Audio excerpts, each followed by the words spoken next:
Entonces, si tienen personas que están con pesadillas, personas que tienen terrores nocturnos, es raro ver a alguien con terrores nocturnos, pero si es que existe algo así, la amitriptilina es la solución ahí, en estos problemas que quieres que se acorten las fases del sueño en las que se sueña, perdón. Así sería. A ver, ¿quién más? Ahorita que mencionaba Yo, eso de las pesadillas, en mi caso creo que fue al revés, porque o sea, tomé la triptilina y de hecho en la noche sí, verdad, como efecto secundario me dio sueño, pero me dio pesadilla. Entonces, Más bien, ajá, más bien. Y de más bien ahí hubo otro, pesadilla. exacto. Ya. Y hubo sequedad y somnolencia.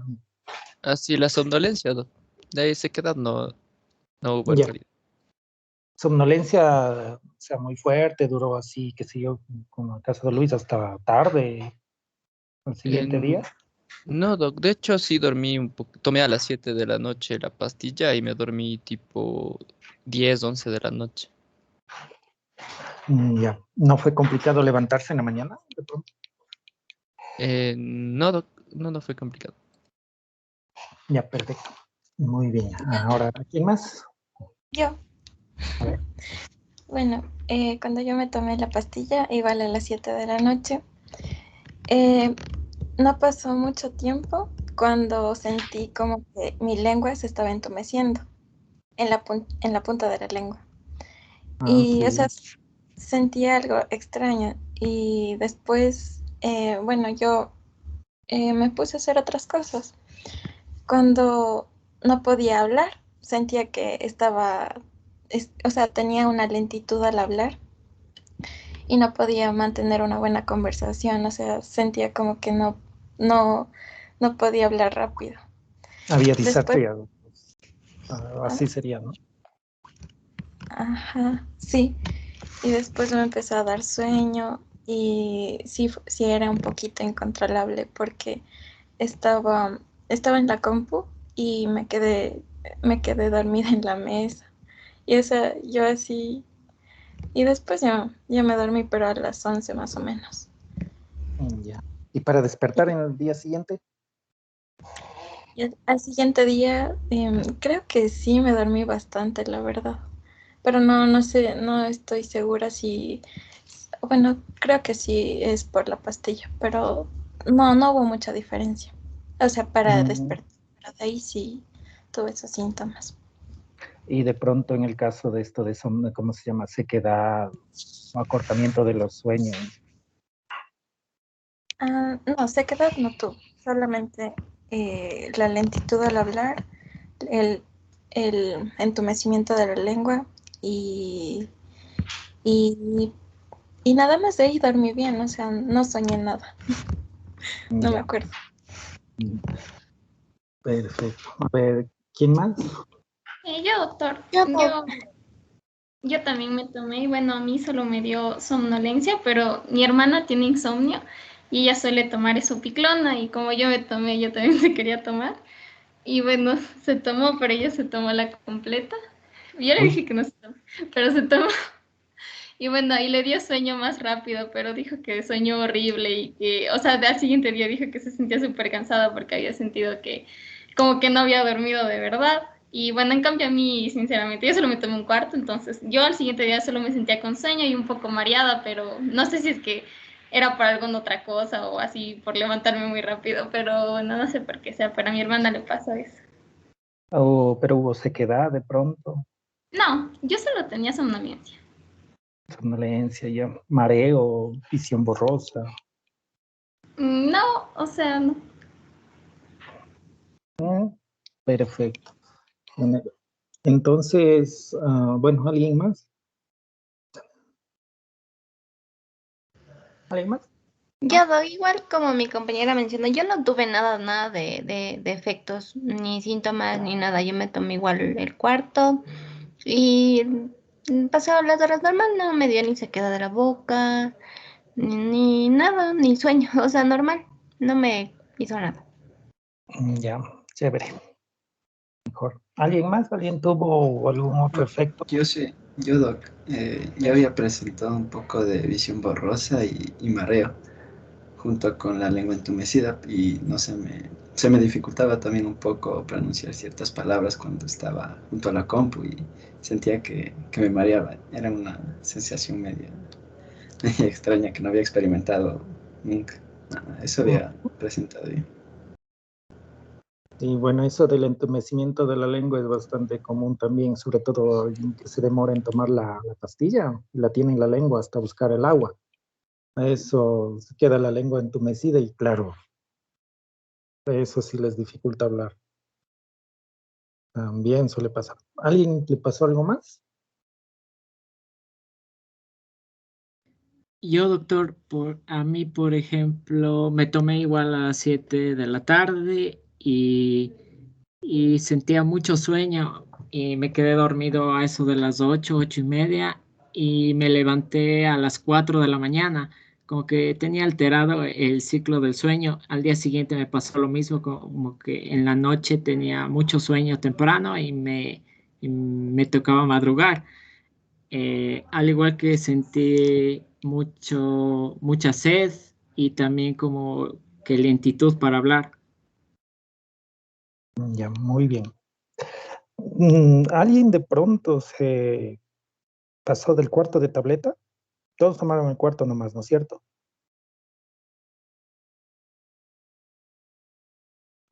¿Eh? Sí, Nadie del se cuarto. pasó, nadie se pasó del cuarto, ¿verdad?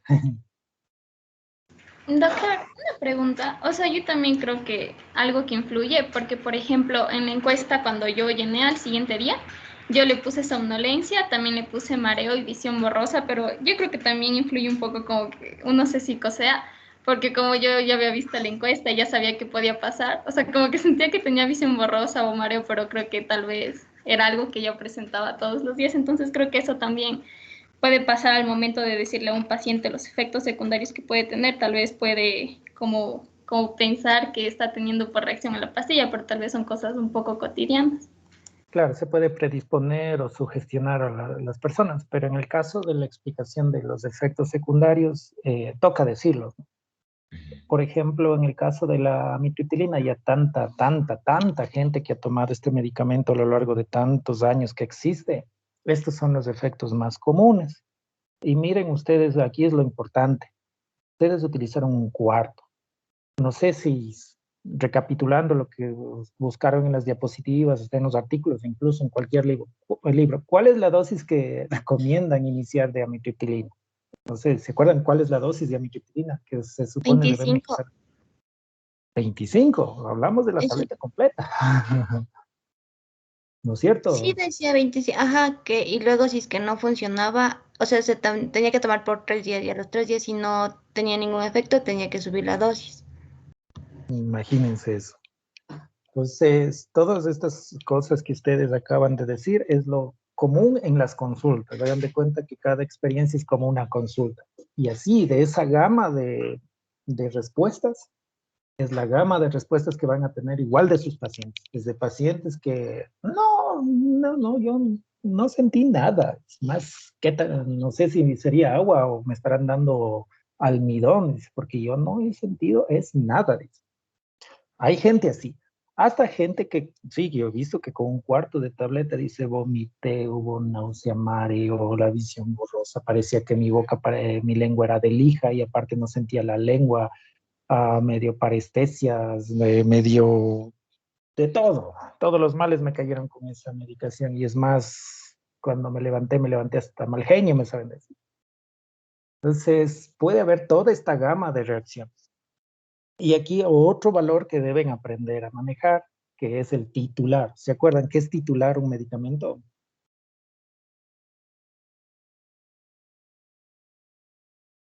¿Quién se acuerda qué es titular un medicamento? Ajusta los dos. El ajuste progresivo de las dosis. Es un ajuste progresivo de dosis, empezando por la dosis más pequeña que puedan darle a una persona. ¿Sí? Entonces, la dosis, como ven, de cuarto de tableta no llega a provocar síntomas tan complicados. Y es algo que puedes manejar. Ahora, imagínense esto, le mandan al paciente, como dice el libro, tómese una tableta de amitriptilina y nos vemos en un mes. ¿Creen ustedes que un paciente les regrese a buscar? Ya ven, así se pierden pacientes. No es a veces que la sapiencia del médico, sino aprender a veces a manejar estas pequeñas cositas.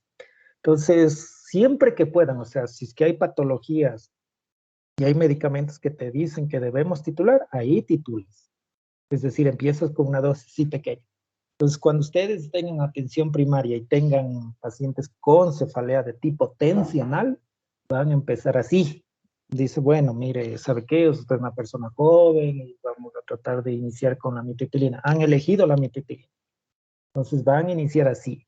Ah, pero es que es una persona joven, puede aguantar. No, empiecen con el cuarto de tableta y después de eso van a trepar la dosis. No empiecen con la media o con la tableta entera porque ahí sí, el paciente el otro día va a hacerse el viaje solo para buscarles y tutearles.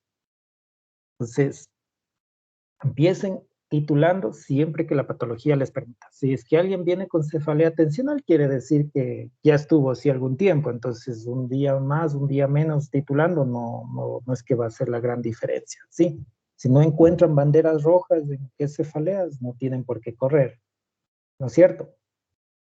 Siempre que puedan, titulan, ¿ya? Eso, como ven, no es una cuestión así de qué bestia, qué difícil, perdón, es manejar la medicación. Solo hay que manejarlo así adecuadamente, todo irá bien. ¿Alguna vez vieron ustedes cómo se maneja Parkinson? No, doc. No. Bueno, ojalá en neurología vean. Pero, por ejemplo, yo alguna vez conocí al doctor que era especialista en movimientos anormales y trabajaba en el Eugenio Espejo y ya se jubiló. Y todo el mundo quería consulta con él. Pero los otros neurólogos también manejaban Parkinson. ¿Por qué es que tanta gente quería hacerse atender con él? Era porque él para titular, por ejemplo, levodopa, carbidopa, tacampona, hacía de esta manera. Y él tenía días específicos, por ejemplo, me parece que el viernes era para movimientos anormales y los miércoles era solo para enfermedad de Parkinson. O sea, todos los pacientes con Parkinson les tenían grupo y les iba titulando, pero así lento, y les manejaba súper bien el Parkinson. Por eso la gente le buscaba. ¿Sí? Ahora, si es que tienen, por ejemplo, igual te convertiste en neurólogo y ves una persona que está convulsionando y necesitas darle la carbamazepina, me invento, la carbamazepina con horario, ¿no? 200 miligramos cada 8 horas. Si el riesgo de que convulsione es alto, tienes que empezar con la dosis estándar. Ahí ya no puedes titular. Pues hay patologías que te permiten titular y patologías que no. Eso también hay que tener claro. ¿Tienen alguna pregunta con respecto a esto, guaguas? Con respecto al manejo de medicación.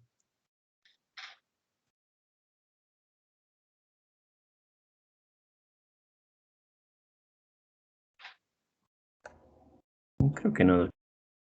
Mm, Lo que pasa es que ustedes como estudiantes también y algunos tal vez como pacientes tienen estas, a veces prejuicios, no sé cómo llamarlo, sobre los medicamentos. Dicen, uy, yo no voy a manejar anticoagulantes porque eso qué complicado que es. No, es complicado.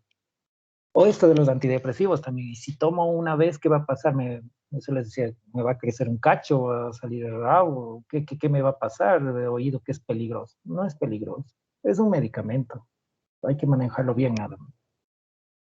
Entonces, espero que esto les ayude a manejar a sus pacientes. Acuérdense, si van a utilizar amitriptilina para dolor neuropático, para cefaleas tensionales, como antidepresivo tal vez, si es que no hay nada más en su hospital, para los terrores nocturnos o problemas del sueño, asegúrense de trabajar de esta manera, ¿ya? Nada de golpe, ni dosis así, por más que en el libro diga que es una entera. Con amitriptilina no. Entonces, si no hay más preguntas, ahora sí, vamos a hacer otra prueba, pero con el propranolol. ¿Se acuerdan? Sí, se acuerdan del propranolol, ¿verdad? Sí, doctor. Ya. Sí, doctor. El propranolol, como ven, también se utiliza bastante en la prevención de las migrañas. También sirve para controlar ¿qué se puede decir? Hay personas que son como medio irritables y al darles propranolol modulan bastante bien esa irritabilidad que tienen. Cuando son como así de base, mal genios, que les llaman, cuando toman propranolol les va un poquito mejor. De hecho, hay algunos artículos que están probando el propranolol en personas con retraso mental, cuya característica principal es la irritabilidad y la agresividad. Bueno, sirve como antihipertensivo, pero no es primera línea, ustedes ya saben eso. También se utiliza bastante para lo que es ansiedad de exposición. Como es un beta bloqueador, bloquea todo lo que es el sistema simpático, ¿no? Entonces no hay taquicardia, no hay sudoración, no hay color rojo en la cara, no hay temblor en las rodillas, todo el componente físico de la ansiedad. Entonces es muy útil, yo decía, hasta el día de hoy conozco amigos que son cirujanos y manejan, antes de operar, andan tomando propranolol, eh, gente que va a dar discursos, concertistas de violín, de piano, de trompeta. Es bastante usado el propranolol, aunque ustedes no lo crean. Y en algún rato a ustedes les tocará también defender tesis, defender casos clínicos importantes, también darán discursos, algún rato estarán dando declaraciones en su hospital porque serán gerentes, serán ministros y suelen utilizar bastante esto. Entonces, lo primero que tenían que hacer es conseguir. No sé si tuvieron algún problema con eso. No, doctor. No. ¿Alguien tuvo problemas con el propranolol? No, doctor. Mm, no sé si me pueden ayudar. ¿Cuánto les costó? A 60 centavos las 10 tabletas. Y les hacen comprar las 10 tabletas de una vez. Es que es demasiado barato. Sí, las 10 no dicen. Ya. Y tomen en cuenta que de verdad hay personas que ni el propranolol podrían comprar como antihipertensivo. De verdad no tienen dinero para tanto. En todo caso, está que por favor ahora van a leer la ficha y se acuerdan del monitoreo ambulatorio de la presión arterial. ¿Se acuerdan? No se acuerdan.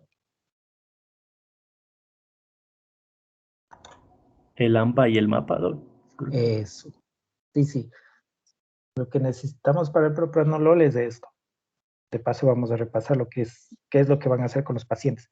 Me imagino que sí tienen tensiómetros con endoscopio, ¿verdad? Tensiómetro. ¿Qué dicen jóvenes? ¿Tienen todos su tensiómetro o no? Sí, doc. Sí, doc. Sí, Sí, doc. doc. No, doc, Sí, doc. yo no tengo. Ya, eso. No, doc.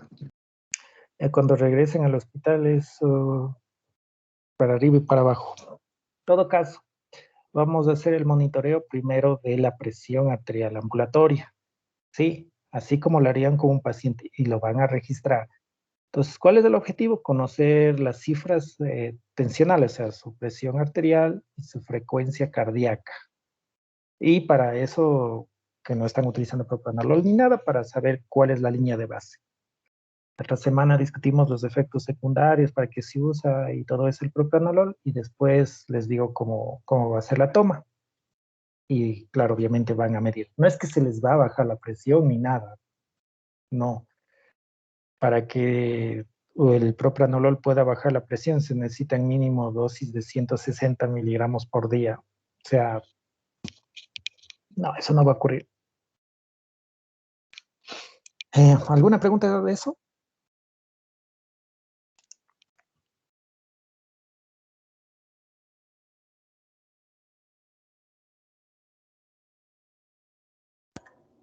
Creo que no, doc. O sea, para la siguiente clase ya debemos tomar la pastilla, doc.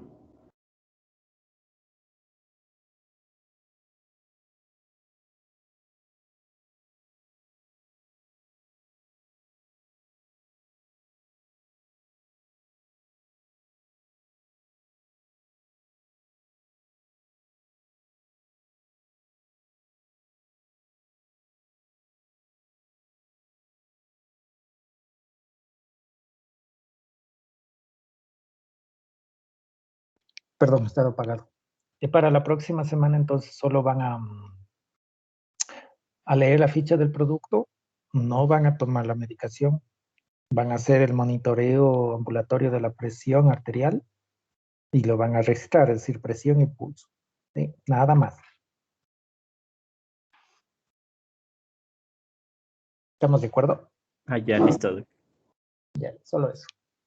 No se preocupen, igual la mitoxilina es como que digamos la más que tienen como mayor recelo, pero ya ven, no pasó nada. En el propranolol igual, no pasa nada. Me avisan en todo caso cualquier cosa, ¿ya?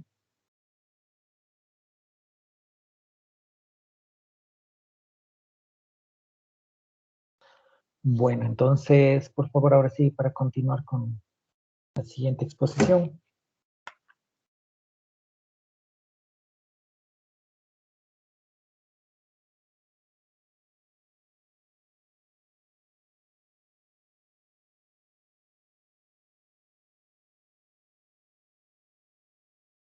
¿Sí están listos? ¿Seguimos con insuficiencia cardíaca? Sí, por favor.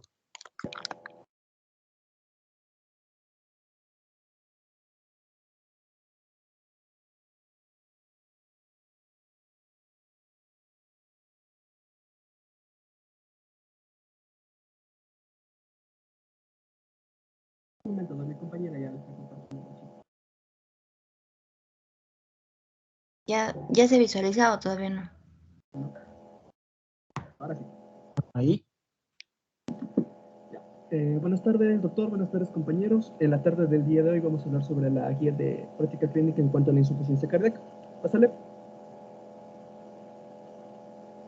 Ya. Entonces, la guía nos plantea la siguiente definición de lo que es una insuficiencia cardíaca. Habla de un síndrome que está afectando el trabajo normal que realiza el corazón. Entonces, cuando hablamos de una insuficiencia cardíaca podemos encontrar los siguientes signos y síntomas. Entre los síntomas más típicos que podría presentar el paciente vamos a encontrar lo que es la disnea y la fatiga. Cuando hablamos de signos podríamos encontrar cualquiera de los siguientes, no quiere decir que todos van a estar presentes. Podemos encontrar una presión venosa yugular elevada, la presencia de crepitantes pulmonares y lo que se le llama periférico, pero siempre hay que recordar que esta insuficiencia cardíaca va a ser secundaria a una anomalía cardíaca estructural, es decir, algo que está afectando el corazón y que le va a obligar a reducir su gasto cardíaco o a elevar las presiones intracardíacas. ¿Pásale? Cuando hablamos de insuficiencia cardíaca tenemos que tomar en consideración lo que es la fracción de eyección ventricular izquierda. La guía europea nos ofrece la siguiente clasificación que podríamos decir. Hablamos de una insuficiencia cardíaca con una fracción de eyección ventricular conservada, que es la que está más al lado derecho, cuando tenemos los síntomas y signos que les había mencionado, pero tenemos una FEBI mayor o igual al 50%. Añadido a eso, podríamos encontrar lo que son la presencia de péptidos natriúricos elevados y al menos un criterio adicional de los siguientes. Puede ser que esté presente la enfermedad estructural cardíaca o una disfunción diastólica. Cuando hablamos de una insuficiencia cardíaca con una fracción de eyección ventricular moderada, de igual manera tenemos los síntomas y signos que ya les mencioné, pero aquí la FEBI ya se encuentra entre el 40 al 49%. De igual manera podremos encontrar lo que son péptidos natriúricos elevados y al menos un criterio adicional, como podría ser enfermedad estructural cardíaca relevante y una disfunción diastólica. Pero cuando hablamos de insuficiencia cardíaca con la fracción de eyección ventricular reducida, aquí únicamente tomamos en cuenta la sintomatología del paciente y una fracción de eyección ventricular menor al 40%. ¿Vale? Ya. Cuando hablamos de insuficiencia cardíaca tenemos algunas etiologías de esta patología, pero aquí la vamos a englobar en tres grandes grupos. Hablamos de un paciente cuando tiene un miocardio enfermo, que podría deberse por un problema de una isquemia, secundario a lo que podría ser una enfermedad arterial coronaria, por un daño inmunitario, condiciones de carga normales, es decir, todo lo que está aumentando la presión intracardíaca, ya sea por problemas de hipertensión o valvulopatías, y el último grupo vendrían a ser las arritmias, todo lo que tenga que ver con taquiarritmias y bradiarritmias. ¿Pásale? Ya. Entonces aquí la guía nos presenta el algoritmo diagnóstico cuando tenemos la sospecha de un paciente con insuficiencia cardíaca. Tomamos en cuenta tres parámetros principales al momento de realizar la historia clínica.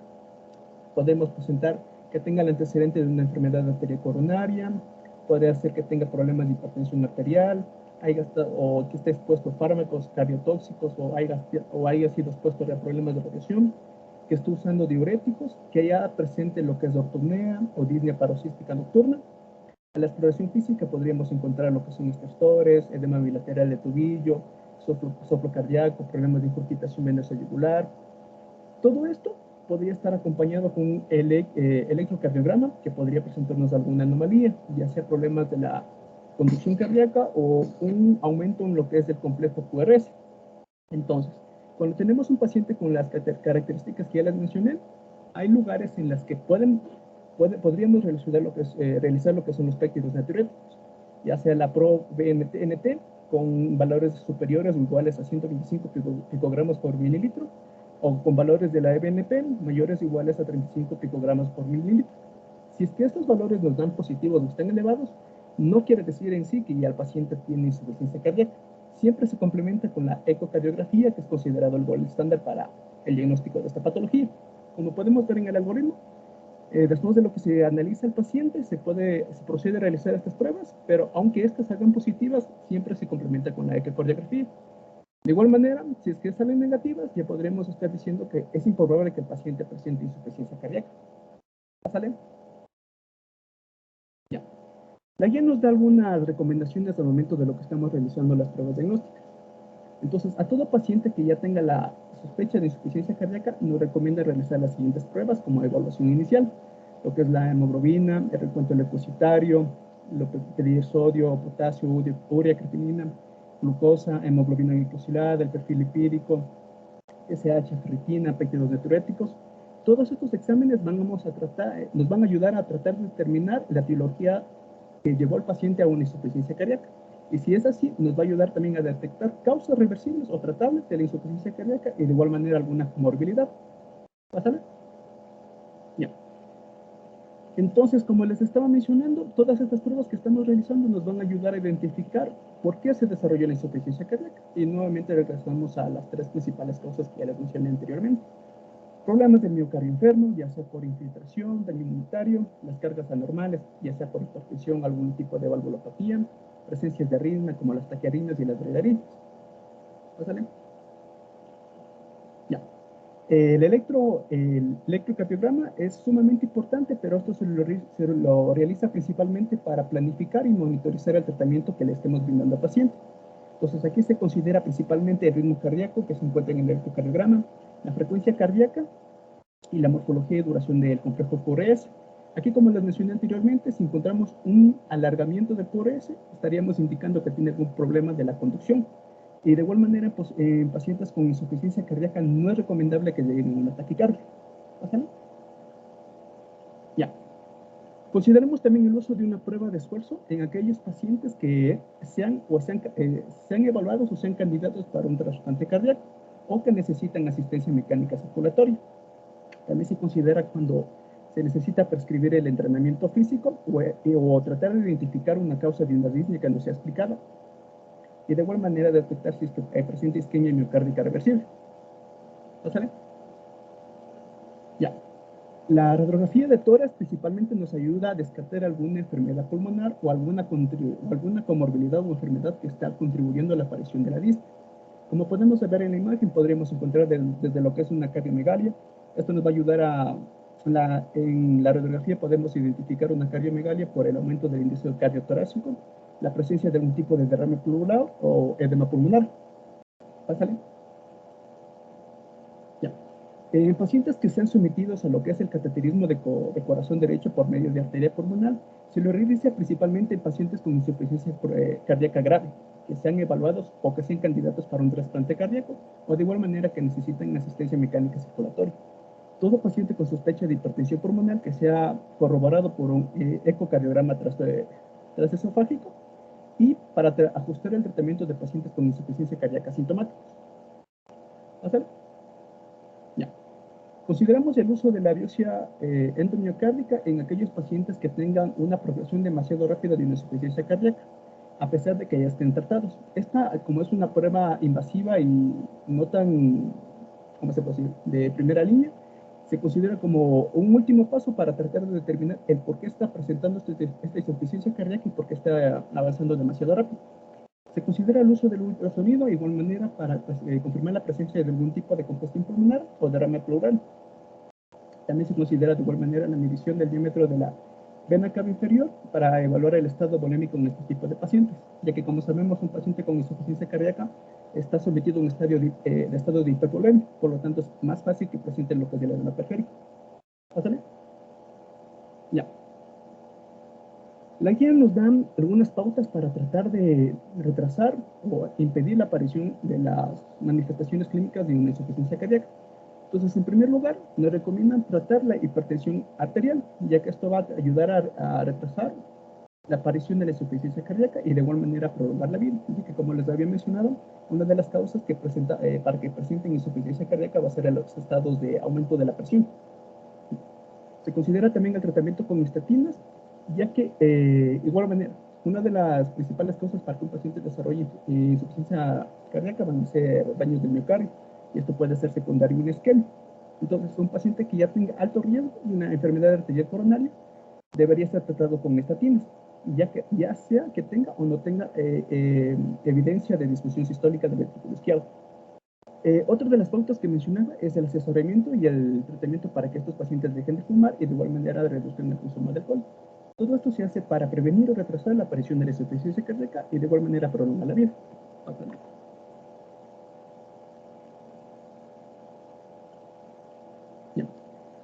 Otro de los puntos que mencionaba la guía que es importante es el tratamiento de otros factores de riesgo, ya sea como la obesidad o la disglucemia, es decir, un paciente que no controla bien su glucemia.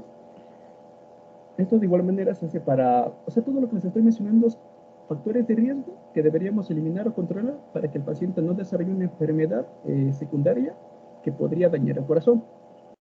Otro punto que mencionaba la guía es el tratamiento de la empagliflozina para diabetes mellitus tipo 2. En esta hicieron un estudio y demostraron que este medicamento era el único que podía prevenir o retrasar la aparición de la insuficiencia cardíaca en comparación a otro tipo de hipoglicemiantes. La que sigue es el tratamiento con los inhibidores de la enzima de la angiotensina. Este medicamento se va a utilizar en pacientes que presenten disfunción sistólica, asintomática y que tengan historia de infarto agudo de miocardio. Esto de igual manera se utiliza para prevenir o retrasar la aparición de la insuficiencia cardíaca. Pásale. Esto de aquí también se vuelve a repetir el tratamiento con los YECA, pero aquí ya utilizamos en pacientes que tengan disfunción sistólica asintomática, pero que no tengan historia de infarto agudo de miocardio. Si se fijan en el siguiente punto, también volvemos a utilizar los YECA en pacientes con enfermedad arterial coronaria, pero sin disfunción sistólica ventricular. Todo esto es para retrasar o prolongar la vida y retrasar la aparición de la insuficiencia cardíaca. Se considera el tratamiento de bloqueadores beta en pacientes con disfunción sistólica ventricular izquierda, asintomática y de igual manera que presentan una historia de infarto agudo de miocardio. Pásale. Ya.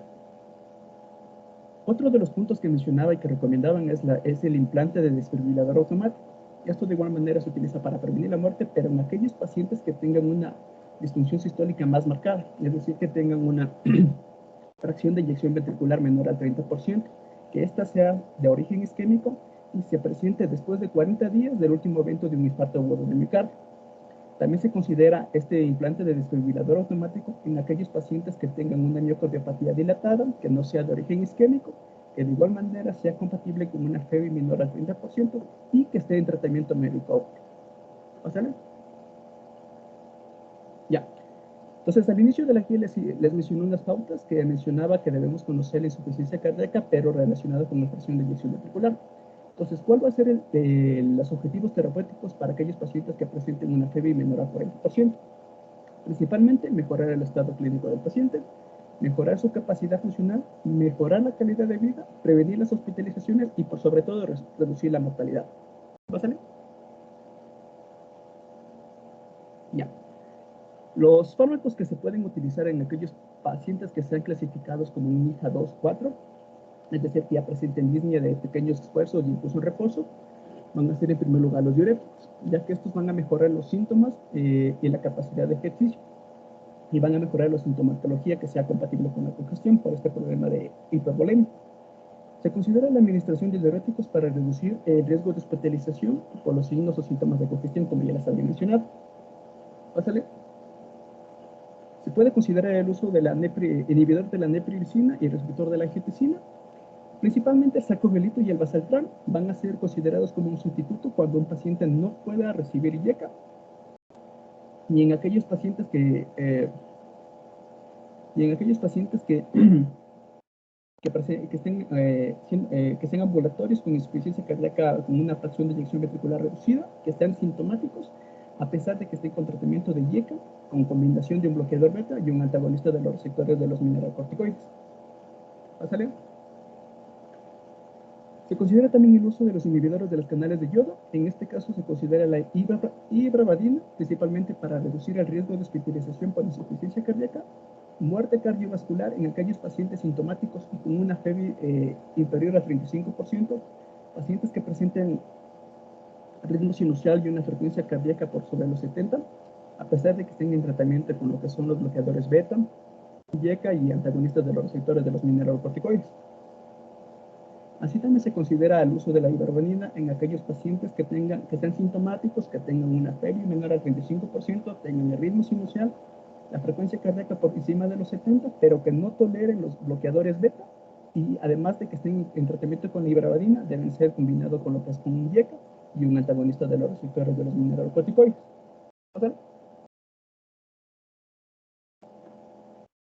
Los ARA2 principalmente se utiliza para reducir el riesgo de hospitalización y muerte cardiovascular en aquellos pacientes que no toleren un IECA.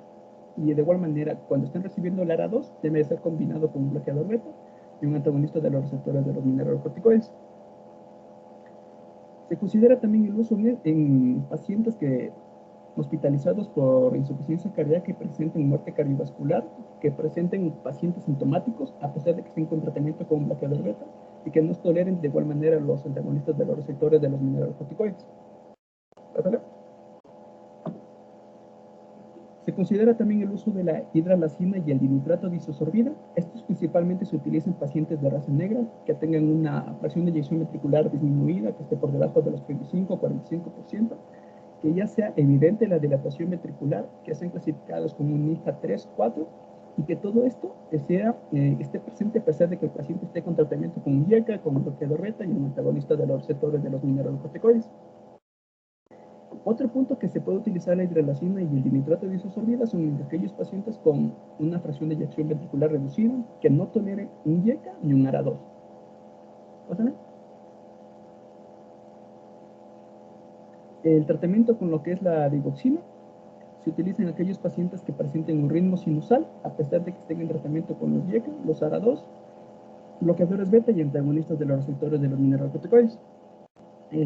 El PUFA-N3 es el ácido omega 3.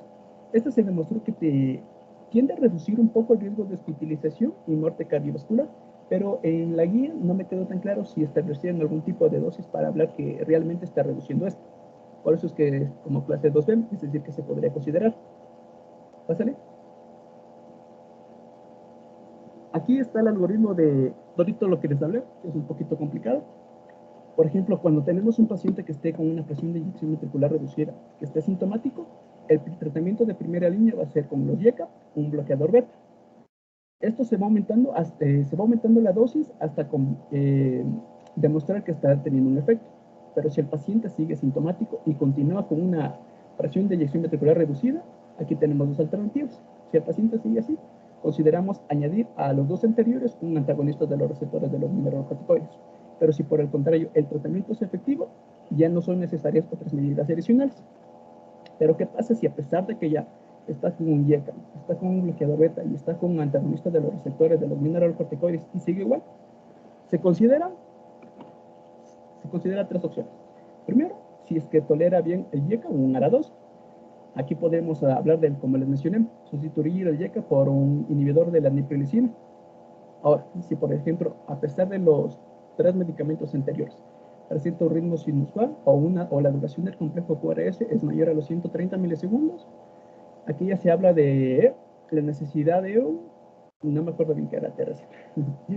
Y finalmente, cuando hablamos de que tiene un ritmo sinusal con una frecuencia cardíaca mayor o igual a 70 latidos por minuto, aquí ya consideramos aumentar lo que es la ibravadina. Todos estos medicamentos se pueden estar combinando solo cuando esté indicado. Ahora, de igual manera tenemos las dos vías finales. Si es que toda la sintomatología sigue presente, se puede considerar la administración de la digoxina, que las habíamos hablado, la hidralazina, o el dispositivo de ayuda ventricular, o lo que ya de por sí es un trasplante cardíaco. Y de igual manera, si es que ya se controla todo lo anterior, ya no son necesarias otras medidas adicionales. Pásale.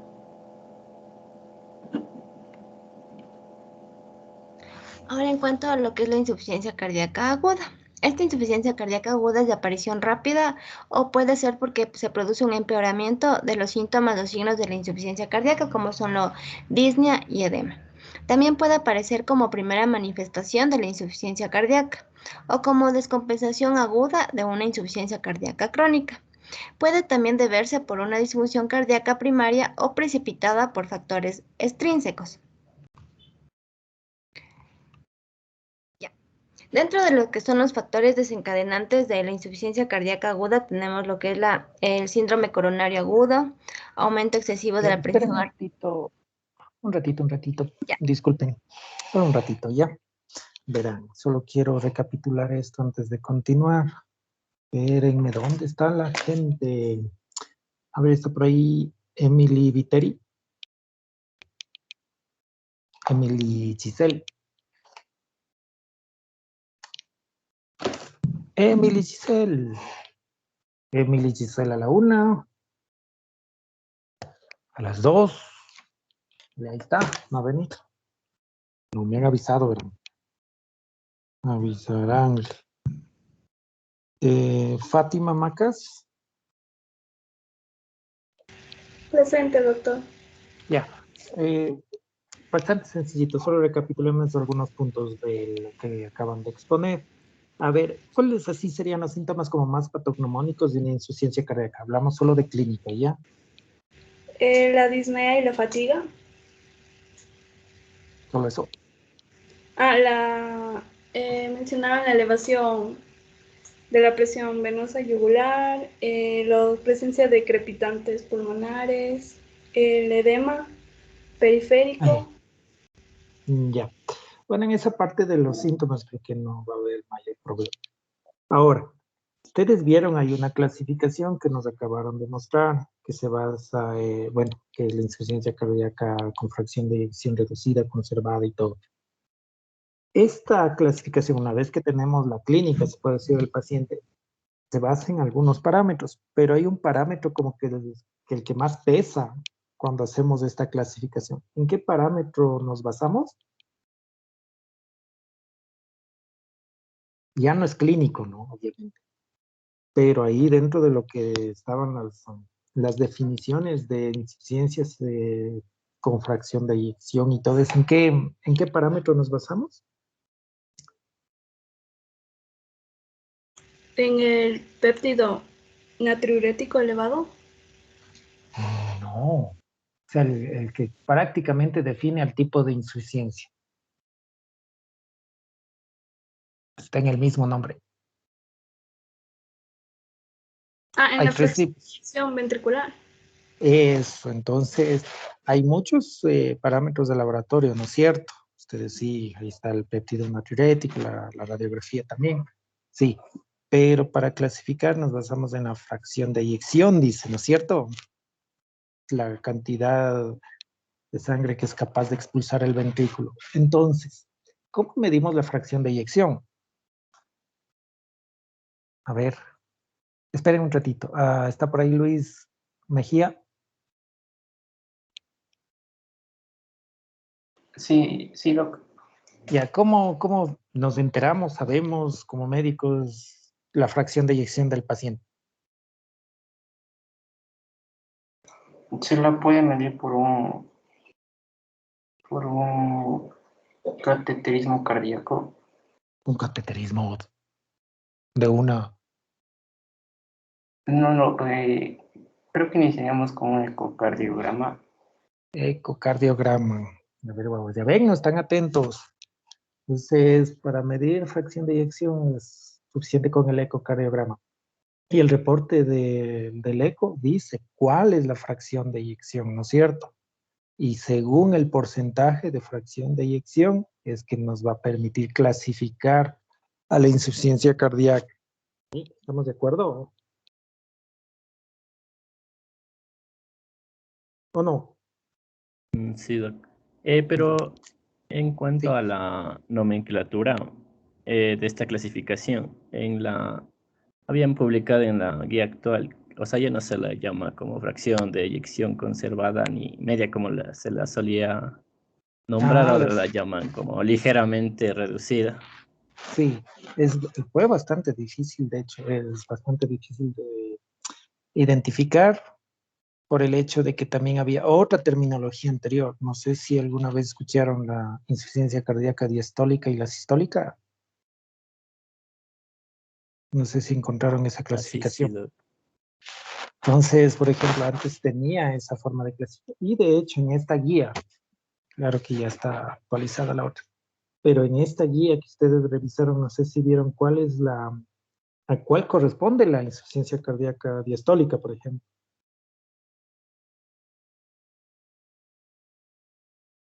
¿A cuál tipo de insuficiencia cardíaca? ¿La de fracción de eyección conservada o la insuficiencia cardíaca con fracción de eyección reducida? ¿Cuál es la insuficiencia cardíaca diastólica? ¿Cuál era la que se llamaba así?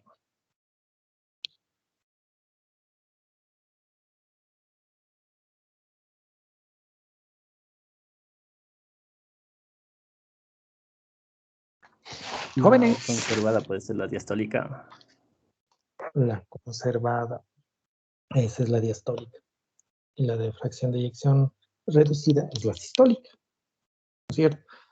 Y claro, no solo, actualmente no solo se hace con el ecocardiograma. El problema es que en lugares con recursos limitados a veces ni eso es posible encontrar, porque también las actualizaciones toman en cuenta no solo las radiografías, ahora lo hacen con resonancia magnética también, pues, ¿no es cierto? Mm, no, ¿sí o no, jóvenes? Sí, doctor. A ver, bueno, eso entonces. Primero, los síntomas o la clínica de la insuficiencia cardíaca, yo creo que ustedes sí la pueden reconocer, pero después de eso ustedes tienen que clasificarla y para clasificar obviamente tienen que echar mano de los exámenes complementarios, el más en el que se basa, se puede decir, la mayoría de las clasificaciones con el ecocardiograma, ¿no? Pero sí, utilizan, como ya vieron ahí, el electrocardiograma, la radiografía de tórax, y si es que están en el Andrade Marín, obviamente resonancia. Eso nomás. A ver, continúen, por favor. Ya. Entonces, como les iba diciendo, dentro de los factores desencadenantes de la insuficiencia cardíaca aguda tenemos lo que es el síndrome coronario agudo, el aumento excesivo de la presión arterial, infecciones, puede ser una endocarditis infecciosa o sepsis, sustancias tóxicas, exacerbación del EPOC y bradipnes. Dentro de lo que es la clasificación de la insuficiencia cardíaca, también nos vamos a basar en lo que son criterios clínicos. Aquí vamos a ver una combinación útil para la guía de la fase inicial del tratamiento y aporta información pronóstica. Por ejemplo, aquí vemos la hipofunción al lado izquierdo y la congestión en el lado superior. Entonces vamos a ver que si se encuentra el paciente en un ambiente caliente seco, no va a tener ni hipofunción ni congestión. Pero si se encuentra en caliente húmedo, va a tener congestión a nivel pulmonar, ortopnea, ingurgitación venosa yugular, hepatomegalia, congestión intestinal, ascitis, reflujo hepatoyugular. En lo que es frío seco, aquí se va a hacer, va a presentar lo que es una hiperfusión, como van a estar las extremidades frías y sudorosas, presentar oliguria, confusión mental, mareo y presión del pulso va a ser estrecho. Ya. Dentro de lo que es los síntomas y signos de la insuficiencia cardíaca se reflejan en algunos como son los síntomas de congestión del lado izquierdo como son ortopnea, disnea paroxística nocturna, estertores pulmonares y edema periférico. También presenta signos y síntomas de congestión del lado derecho como son aquí ingurgitación venosa yugular, edema periférico bilateral, hepatomegalia congestiva. También pueden también presentar lo que es reflejo hepatoyugular. En lo que son signos y síntomas de hipoperfusión, aquí van a ser, en las extremidades se van a presentar lo que son frías y sudorosas, oliguria, confusión mental, mareos y presión del pulso va a estar estrecho. Dentro de lo que son aquí en la hipoperfusión, los exámenes de laboratorio, vamos a ver acidosis metabólica, también un lactato sérico elevado, creatinina sérica elevada. Y también vamos a ver que no es un sinónimo de hipotensión, pero también sí se puede presentar como es la hipoperfusión, que va a acompañarse de una hipotensión. Dentro de lo que es la hipotensión, vamos a ver que la presión arterial sistólica va a estar disminuida en 90 milímetros de mercurio. Una bradicardia va a estar en menor a 40 latidos por minuto. En lo que es esfuerzo respiratorio normal, vamos a ver que la tasa respiratoria va a estar mayor a 25 respiraciones por minuto.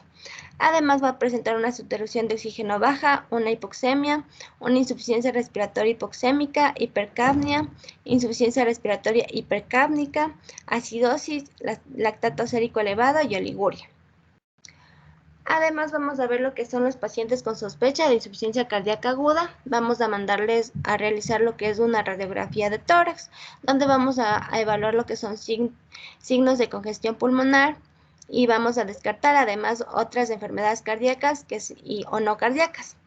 También vamos a enviarles a hacer un ecocardiograma, un electro tóraco, se me fue la palabra. Esto vamos a mandarle a hacer en pacientes hemodinámicamente inestables y vamos a tener en las primeras 48 horas. También les podemos mandar a hacer lo que son pruebas de laboratorio, como son el péptido natriurético. Aquí va a estar en pacientes con sospecha de disnea aguda y sospecha de una insuficiencia cardíaca aguda. Además, adicional a esto, podemos mandar a hacer otras pruebas, como son la troponina cardíaca, el BUN, electrolitos, una prueba de función hepática. Vamos a ver también... Solo una pregunta, huevos, perdón, ahí. ¿Ya vieron ustedes imagenología?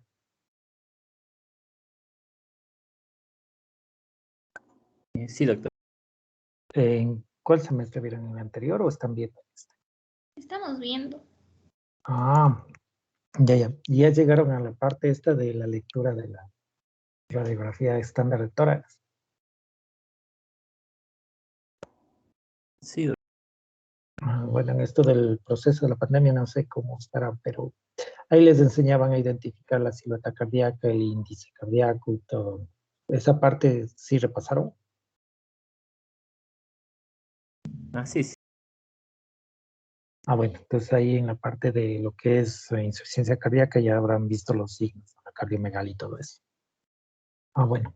No, perdón, chicos, síganos. Entonces vamos a ver las causas de aumento del péptido natriurético, que pueden ser cardíacas y no cardíacas. Dentro de lo que son las cardíacas tenemos la insuficiencia cardíaca, síndrome de coronario agudo, embolia pulmonar, miocarditis, hipertrofia ventricular izquierda, valvulopatías, cardiopatía congénita, contusión cardíaca, hipertensión pulmonar. Y dentro de las que no son cardíacas vamos a tener lo que es de edad avanzada, ictus isquémico, hemorragia subaracnoidea, disfunción renal, disfunción hepática, EPOC, infecciones graves, quemaduras graves y anemia. Ahora, dentro de lo que es el abordaje y tratamiento, debemos de hacer un diagnóstico precoz de la insuficiencia cardíaca. Vamos a realizar una monitorización no invasiva continua, como vamos a utilizar lo que es la oximetría de pulso, la tensión arterial, la frecuencia respiratoria y un ecocardiograma. Además, vamos a evaluar lo que es la perfusión periférica, oxigenación, la frecuencia cardíaca, la presión arterial. Todo esto va a estar en constante evaluación para ver si son adecuados. También vamos a evaluar lo que es el deterioro hemodinámico. Transferir a zonas con apoyo respiratorio y cardiovascular inmediatamente si es que vemos que ya el paciente está con un deterioro hemodinámico.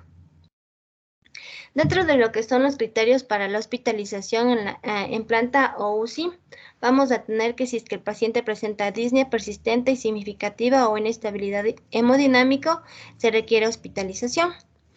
Luego, en pacientes de alto Los pacientes con alto riesgo de UCI, vamos a ver que el paciente puede presentar disnea persistente, inestabilidad hemodinámica, arritmias recurrentes, insuficiencia cardíaca aguda y síndrome de coronaria agudo. Ahora, ¿cuáles son los criterios para ingreso a UCI?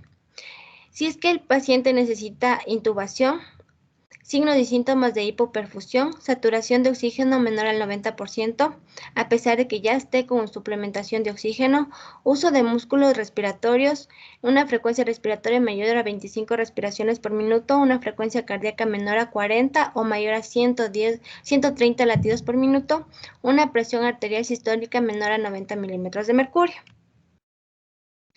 Vamos a ver que dentro del abordaje y tratamiento vamos a ver el tratamiento en la fase inicial. Vamos a hacerlo con tratamiento con oxígeno de apoyo ventilatorio y tratamiento farmacológico. Dentro de lo que es el del tratamiento farmacológico, vamos a ver lo que es diuréticos, podemos usar diuréticos, vasodilatadores, agentes inotrópicos, que pueden ser la dobutamina, levosimedan, inhibidores de la fosfodiesterasa 3, vasopresores, profilaxis de tromboembolias y otros podemos usar. Ahora vamos a ver aquí un algoritmo. En pacientes con sospecha de insuficiencia cardíaca, vamos a ver que primero, si es que presenta shock cardiogénico, si presenta, vamos a hacer una asistencia circulatoria farmacológica o mecánica, pero si no presenta, vamos a ver si es que el paciente presentara insuficiencia respiratoria. Si presenta, tenemos que darle apoyo ventilatorio, como son oxígeno, ventilación con presión positiva no invasiva, ventilación mecánica, pero si no, debemos evaluar la identificación de la etiología aguda, como son el CHAM, que significa el AC, que es síndrome coronario agudo, H, que es una emergencia hipertensiva, A, arritmia, M, causa mecánica aguda, P, que es la embolia pulmonar. Si no presenta nada de esto, el proceso diagnóstico para confirmar la insuficiencia cardíaca aguda, debemos hacer una evaluación clínica para seleccionar un tratamiento óptimo. Pero sí, igual, tenemos que darle un tratamiento inmediatamente que sea específico y darle el tratamiento específico para la insuficiencia cardíaca.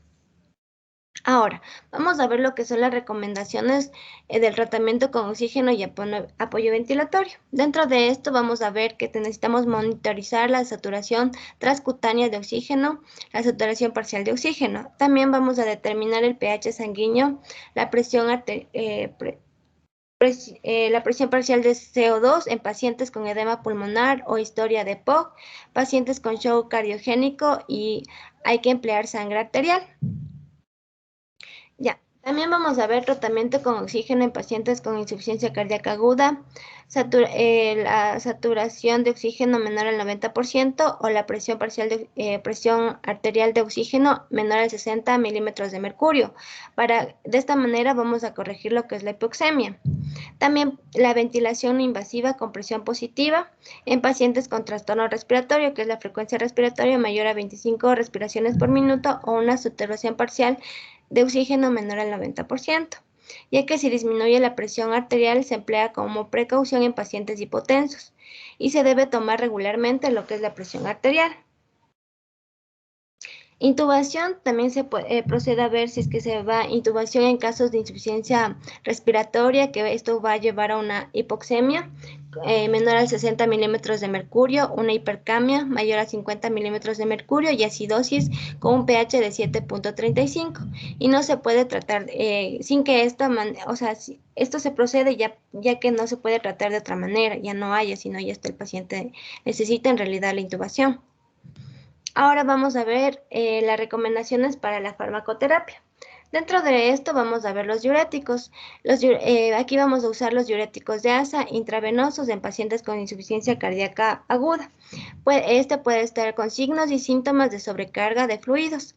Y esto vamos a monitorizar la diuresis, la función renal y electrolitos. También en pacientes con insuficiencia cardíaca aguda o insuficiencia cardíaca crónica descompensada sin tratamiento con diuréticos orales, vamos a iniciar con furosemida a dosis inicial de 20 a 40 miligramos intravenosa. La combinación de diuréticos de asa con tiazida o espironolactona en pacientes con edema resistentes o respuesta sintomática insuficiente. Aquí vamos a usar también lo que es los vasodilatadores. Vamos a administrar vasodilatadores intravenosos para alivio sintomático en pacientes con una insuficiencia cardíaca aguda y una presión arterial sistólica mayor a 90 milímetros de mercurio. Aquí debemos monitorizar síntomas y la presión arterial durante lo que es la administración del medicamento. También en pacientes con insuficiencia cardíaca aguda hipertensiva, vamos a considerar vasodilatadores intravenosos como tratamiento inicial para de esta manera mejorar los síntomas y reducir la congestión. Agentes inotrópicos, que va a ser una infusión intravenosa a corto plazo en pacientes con hipotensión, con una presión arterial sistólica menor a 90 milímetros de mercurio, o que presenten signos y síntomas de hipoperfusión para aumentar el gasto cardíaco y la presión arterial, mejorar la perfusión y mantener la función de órganos vitales. Además de una infusión intravenosa de levosimedarán o inhibidor de la se me fue el nombre, de esta manera vamos a revertir lo que son efectos bloqueadores beta si se cree que estos contribuyen a la hipotensión o hipoperfusión. Además, esto no se recomienda la administración de esto, excepto en pacientes que en realidad tengan hipotensión sintomática o que presenten hipoperfusión. Ahora también vamos a ver que se puede usar lo que son los vasopresores, como son la noradrenalina, preferiblemente en pacientes que presenten shock cardiogénico, pese a que ya tengan tratamiento con otro inotrópico para aumentar la presión arterial y perfusión de órganos. Vamos a monitorizar la presión arterial y el electrocardiograma cuando se usen agentes inotrópicos y vasopresores que pueden provocar que se presente el paciente arritmias, isquemia miocárdica y el paso del levosiderán y de la fosfodiesterasa 3, que causa hipotensión. Además, se puede considerar la medición intraarterial de la presión. Ahora vamos a hacer, ver que como profilaxis de tromboembolias, que vamos a dar para esto, la heparina de bajo peso molecular en pacientes que estén anticoagulados ni tengan contraindicaciones para anticoagulación. Reducir el riesgo de trombosis venosa profunda y de embolia pulmonar. Esta es una clase 1A nivel B. Además, vamos a usar otros fármacos también. Control inmediato .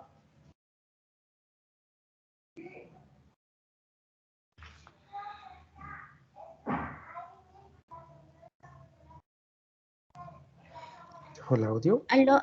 Ay,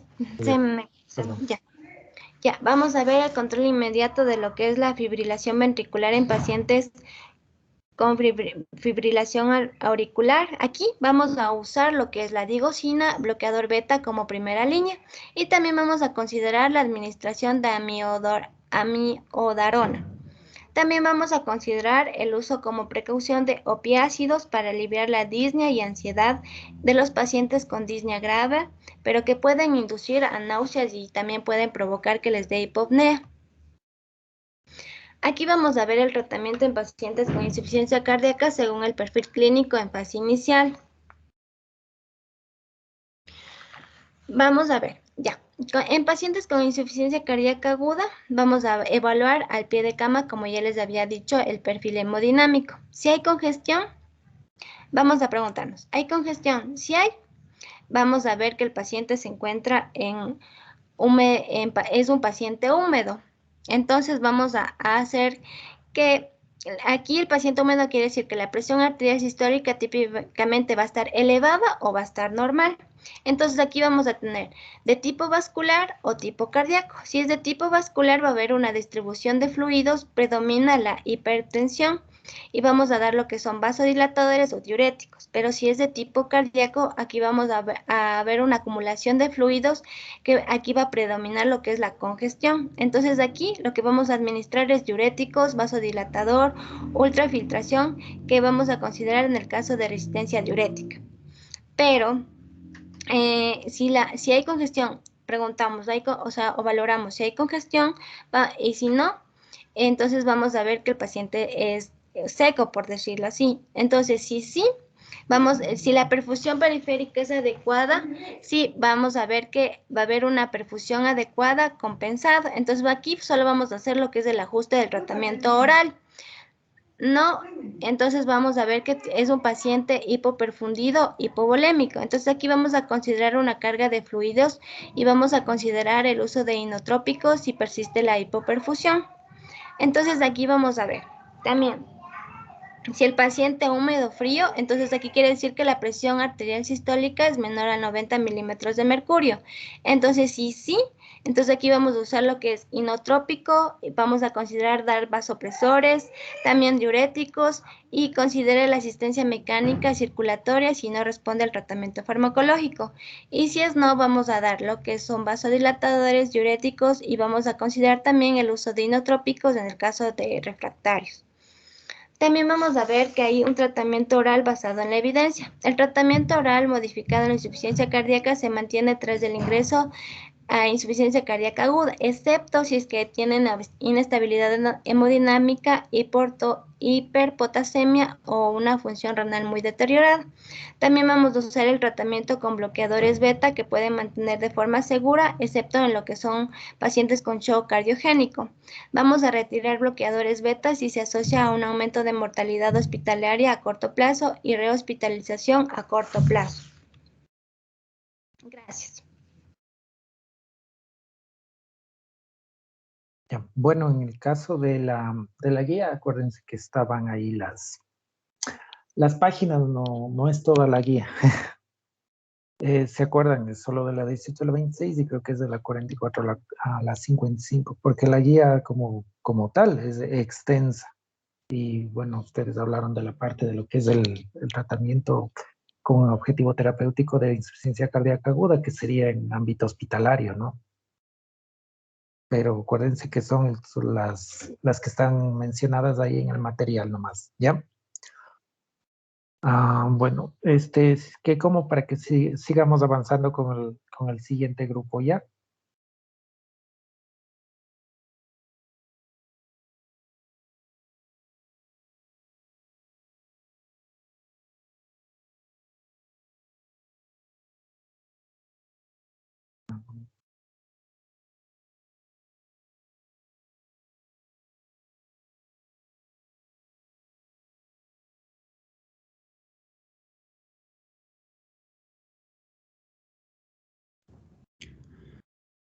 Buenas tardes, doctor. Buenas tardes, compañeros. Les vamos a hablar acerca de la neumonía adquirida en la comunidad. Los integrantes son Vanessa Campos y mi persona, Samir Molina. Pásale, por favor. Listo. En primer lugar, vamos a iniciar con una pequeña definición de lo que es la neumonía adquirida en la comunidad. Esta es definida como la inflamación del parénquima pulmonar debido a un agente infeccioso y esta va a ser causada por un conjunto de diversos microorganismos que van a causar distintas infecciones. Pásale, por favor. La neumonía adquirida en la comunidad va a afectar de manera desproporcionada a personas muy jóvenes o personas muy mayores. Tiene una incidencia de 9.2 a 33 personas por cada 1000 personas al año. De un aproximado de 878.000 adultos, el 71% tenía de 65 años en adelante. Y de estos, del 10 al 20% requirió ingreso a la unidad de cuidados intensivos.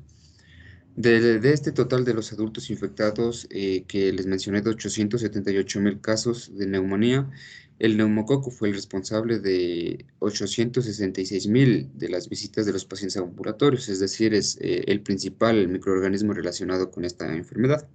Pásale, por favor.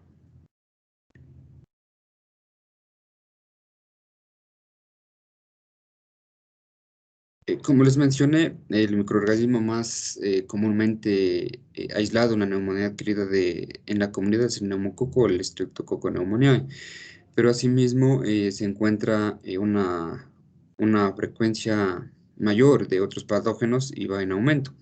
La sospecha clínica se debe fundamentar en las comorbilidades y en otros factores de riesgo. Entre los factores de riesgo cabe destacar el alcoholismo y los patógenos relacionados en este va a ser la flora oral anaerobia, Klebsiella pneumoniae, Mycobacterium tuberculosis y también Streptococcus pneumoniae.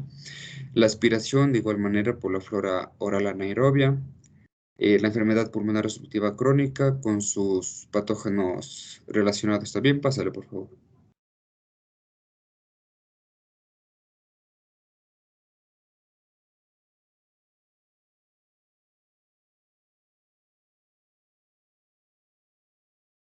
Pásale.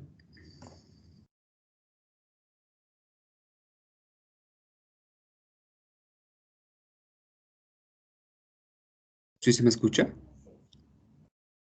Sí, sí. Sí. ¿Le puedes pasar, por favor?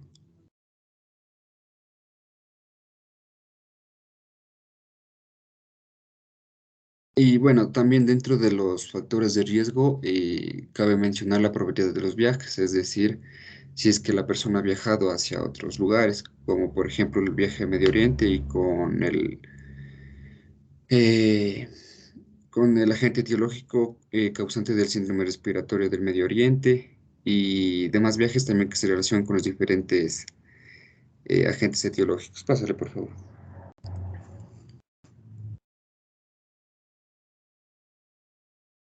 Listo, en cuanto a la historia y el examen físico, la gran mayoría de los pacientes con NAC presentan una combinación de síntomas. Estos son tos, disnea, dolor pleurítico, fiebre o escalofríos y también malestar general. Cabe mencionar que el riesgo y la gravedad de la neumonía van a aumentar con edad avanzada y también con comorbilidades como es la enfermedad cardiopulmonar. Como sabemos, la historia clínica es un componente importante en el diagnóstico de las patologías, pero en relación a la neumonía adquirida en la comunidad, ningún síntoma por sí solo, es decir, individualmente, puede predecir adecuadamente la presencia de esta enfermedad. En varios estudios que se han realizado, los hallazgos más predictivos de NAC fueron la fiebre superior a 37,8 grados centígrados, con una razón de probabilidad positiva de 2,7 y también la egofonía con una razón de probabilidad Espérenme un positiva. ratito, solo un ratito, jóvenes, discúlpenme. Eso también alguna vez sí revisaron o les indicaron que es del likelihood ratio.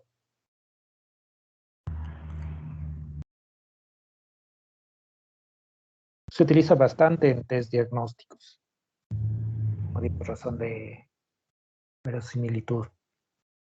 ¿Ya habían revisado eso?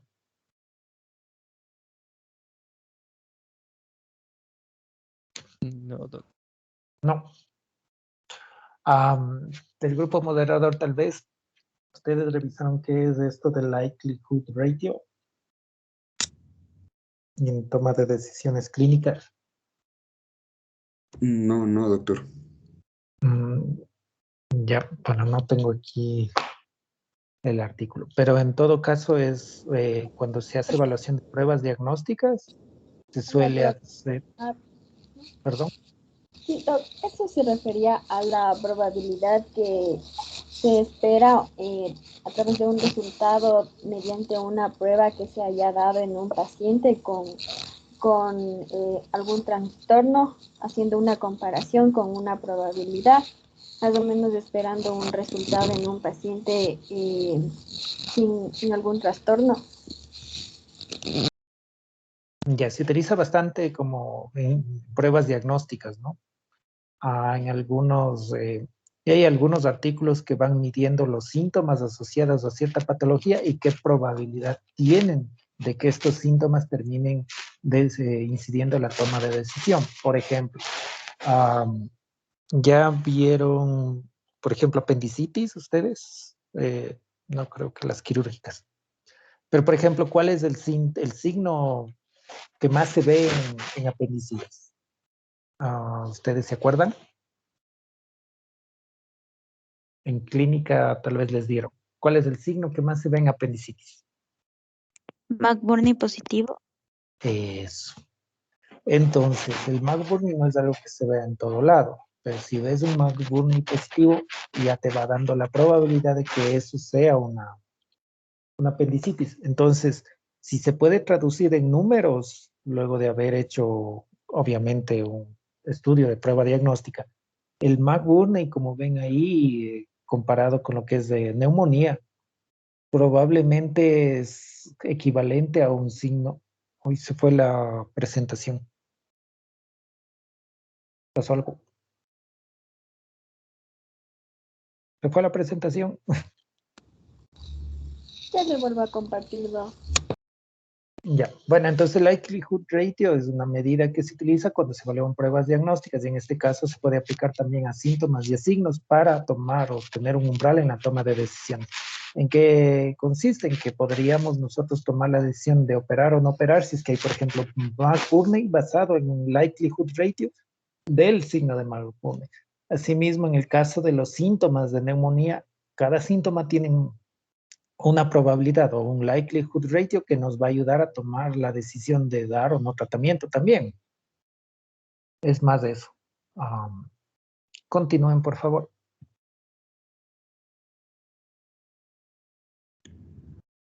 Listo. Continuando, es poco probable que los pacientes que no tengan anomalías en los signos vitales y con hallazgos normales en la exploración pulmonar tengan neumonía. Es por esto que las imágenes pulmonares son útiles para aquellos pacientes que presentan una posible neumonía adquirida en la comunidad, que ya tienen signos vitales o anomalías en la exploración. Una pregunta. En el caso de las personas que eso aplica para una persona promedio, ¿no? Pero, por ejemplo, en adultos mayores, eso casi no es lineal. Pues si tomen en cuenta que los adultos mayores incluso no suelen tener alza térmica, no suelen tener incluso ruidos accesorios de la exploración pulmonar y en ellos sí suelen hacerse los estudios radiológicos. Cuando les den geriatría y, por ejemplo, van a topar eso, ¿no? Esto es del adulto promedio el que están evaluando, ¿no? No es en el caso de los niños, no es en el caso de los adultos mayores, por si acaso. Eso nomás. Listo. De acuerdo a la Sociedad de Enfermedades Infecciosas de América, aconsejan que el diagnóstico de NAC se debe basar en los hallazgos sugestivos del examen físico y también la presencia del infiltrado característico en la radiografía de tórax, se tengan o no se tengan los datos microbiológicos. Pásale, por favor. Listo, en cuanto a los estudios de imagen, las imágenes con radiografía de tórax han sido el método estándar de diagnóstico para la neumonía, pero en la actualidad ha surgido la ecografía pulmonar, que tiene el potencial de diagnosticar neumonía con mucha mayor precisión y eficacia. Asimismo, se puede detectar derrames pleurales, neumotórax, embolia pulmonar y también contusiones pulmonares. Las ventajas del uso de esta ecografía pulmonar es que se puede realizar junto a la cama del paciente y un estudio que no va a demorar mucho tiempo. Y asimismo, este estudio carece de radiación ionizante. Es por esto que este método diagnóstico, la ecografía pulmonar, es prometedor en los entornos de atención primaria y también en los servicios de urgencias. Perdón que les vuelva a preguntar lo de radiología. No sé si ustedes tuvieron alguna dificultad con conseguir profesor de radiología. No. No, doctor. Ya. Lo que pasa es que los radiólogos son bastante cotizados, porque hay muy pocos. Entonces, alguna vez escuché eso, ¿no? De que no había suficientes profesores de radiología. ¿A qué me voy con esto? Todo lo que ustedes están diciendo ahí está muy bien para un primer mundo, ¿no? La ecografía no es algo que se practicaba habitualmente y que tiene resultados prometedores, como bien dice, por eso, ¿no? De que se puede llevar el ecógrafo hasta la cama del paciente. Y claro, donde hay bastantes radiólogos, médicos especializados en imagenología, perdón, se podría hacer. También depende de las habilidades de quien hace. Si radiología es como una materia que se ve en varios semestres en otras universidades fuera de aquí, ¿no? Del país. Entonces, el médico que sea el residente de medicina interna, o como dice el médico de atención primaria, tiene bastante entrenamiento en esto y tiene ecos disponibles, el ecógrafo disponible en su unidad, entonces resultaría adecuado. Tomen en cuenta que todos los hospitales tienen supuestamente resonador y tomógrafo, pero la mayoría lo tienen dañado por arreglar o no, por algún motivo no funciona y se represa bastante todo lo que es imagenología. Por eso sí, los imagenólogos generalmente son bien cotizados. Perdón, eso nomás. Entonces, si es que existiera un montón de ecógrafos y hubiera una capacitación continua al médico de atención primaria, sería una buena opción eso. Eso nomás, perdón.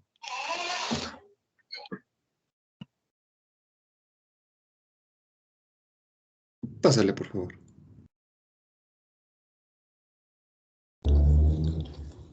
Ya, continuando con la exposición, tenemos las pruebas diagnósticas. Se debe utilizar la pulsioximetría en pacientes que tal vez se sospeche que tengan neumonía adquirida en la comunidad. También los pacientes que requieren oxígeno suplementario deben recibir tratamiento hospitalario. Y así también es importante indicarles que no es necesario realizar pruebas microbiológicas de rutina en pacientes ambulatorios con NAC. Las pruebas pueden estar indicadas de acuerdo con las necesidades específicas del paciente, basándonos en los factores de riesgo que ya les voy a indicar más adelante. También se debe considerar las pruebas para la infección por el virus de la inmunodeficiencia humana, la tuberculosis y la neumonía por neumocitis en aquellos con exposiciones sexuales de alto riesgo o que hayan tenido antecedentes de usar drogas inyectables. Pásale a la siguiente, por favor.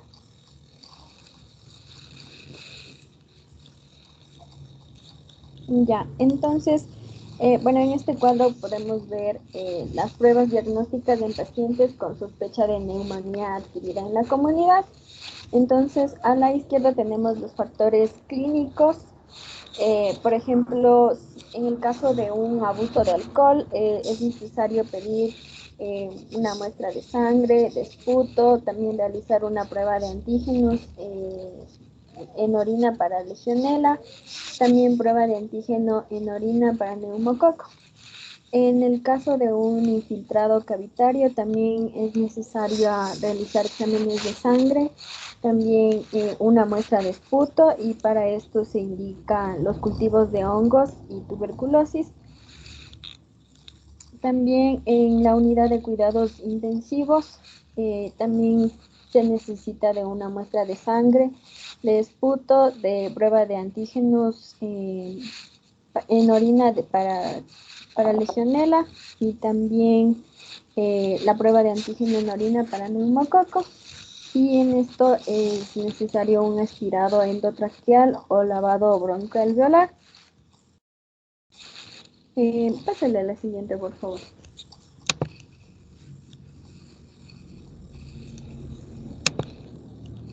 Ya, entonces continuando, la prueba de antígeno en orina puede ser útil en pacientes seleccionados, especialmente si no se puede obtener un esputo adecuado o se haya administrado antibióticos, porque se puede detectar el antígeno comenzando el primer día de la enfermedad y también durante varias semanas después. La prueba de antígeno de orina neumocócica tiene una sensibilidad del 60 al 80% y una especificidad mayor al 90%. En cambio, en la prueba de la legionela tiene una sensibilidad del 70 al 90% y una especificidad del 99% para el serogrupo 1, que esto va a representar el 80% al 95% de una neumonía asociada a la comunidad, asociada a legionela. Ya, también la tasa general de detección de patógenos entre los pacientes con neumonía asociada a la comunidad es del 30 al 40%. Y los desarrollos recientes nos permiten el uso de la reacción de la cadena de polimerasa de pruebas rápidas basadas en el tratamiento dirigido a patógenos con tasas de detección de bacterias y virus de hasta el 86%. Pásale a la siguiente.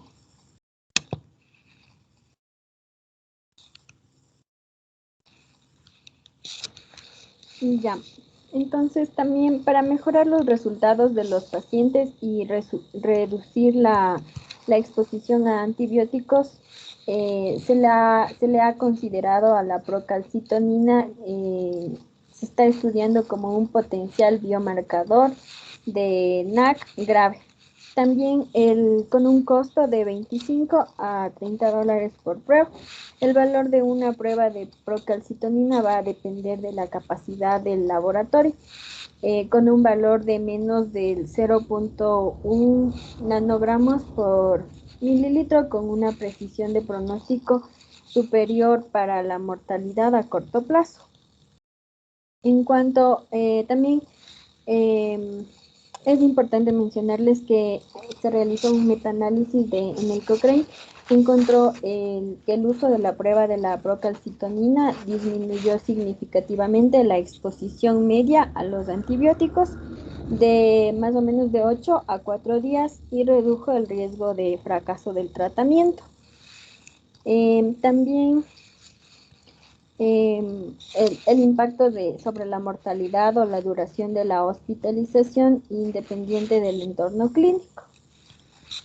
Pásale a la siguiente.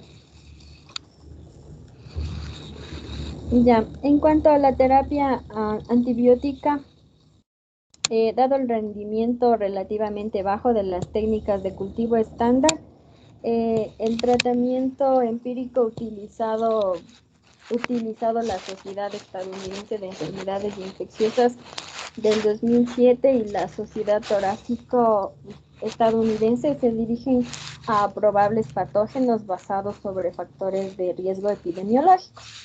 Entonces, bueno, en cuanto al paciente externo, faltan todavía pruebas sobre el régimen antibiótico óptimo para el tratamiento de la neumonía adquirida en la comunidad en pacientes ambulatorios. Y, solo un ratito nada más. Entonces, se podría decir que en el caso de la neumonía adquirida en la comunidad, como vieron los test diagnósticos como estándar que se utilizan, ya ustedes vieron, ¿no? Una de las cosas que me olvidé de decirles es esto de la oximetría de pulso, que es muy importante en todos los pacientes durante el examen físico. Y, perdón, les pregunto esto también. ¿Tienen el oxímetro ustedes, oxímetro de pulso, dentro de su kit diagnóstico?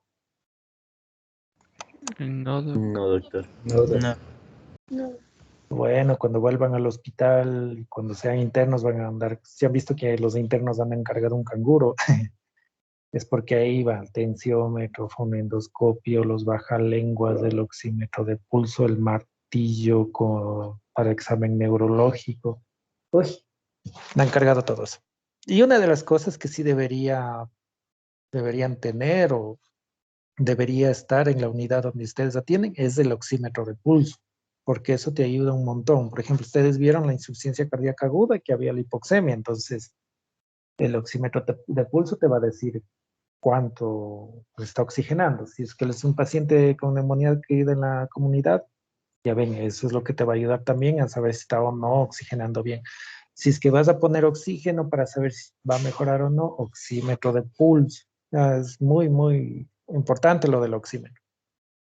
Bueno, entonces ya puntualizando cada factor de riesgo, si es alcohólico, si tiene enfermedades, conductas sexuales de riesgo y todo, son los exámenes complementarios más específicos. En el caso del tratamiento, bueno, es antibiótico-terapia dependiendo de dos dimensiones, como dice ahí. La una es si es que vamos a tener un paciente ambulatorio o de consulta externa. Entonces, esto basado en la guía de la buena prescripción, ¿no? El objetivo terapéutico va dirigido si es de consulta externa o si es de hospitalización. Entonces, vamos a ver el paciente externo sería o paciente de consulta externa, ¿no? Eso nomás, perdón.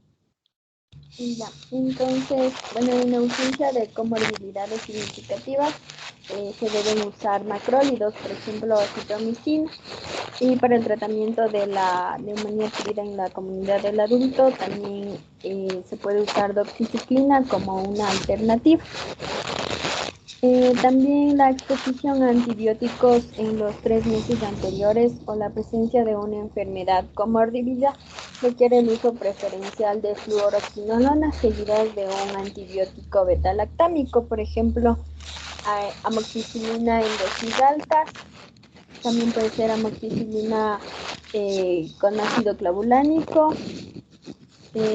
Esto puede ser combinado con un macrólido como alternativa.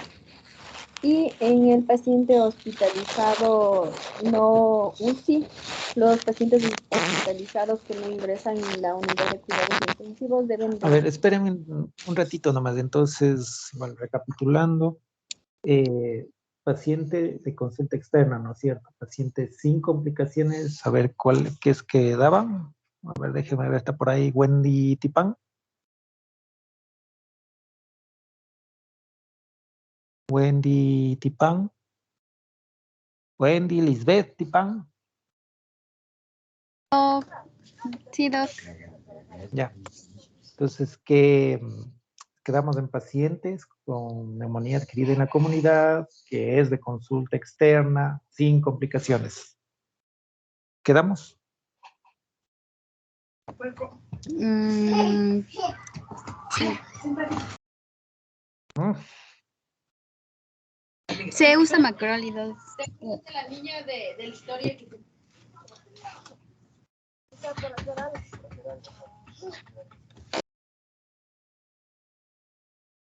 ¿Cuál? Macrólidos. ¿Pero cuál? Amoxicilina también. ¿Qué? Acitromicina. Citromicina, a ver, por favor, guaguas, tienen que estar más atentos. La neumonía adquirida en la comunidad sí es algo que van a ver frecuentemente, es pan de cada día en la rural, en el centro de salud, en el hospital, como ven. Eso, por Dios, estén atentos. Voy a seguir preguntando, por Dios, estén atentos. Continúen, chicos, perdón. Ya, continuando, en el paciente hospitalizado que no ingresan en UCI deben recibir fluoroquinolonas o también un antibiótico betalactámico junto con un macrólido.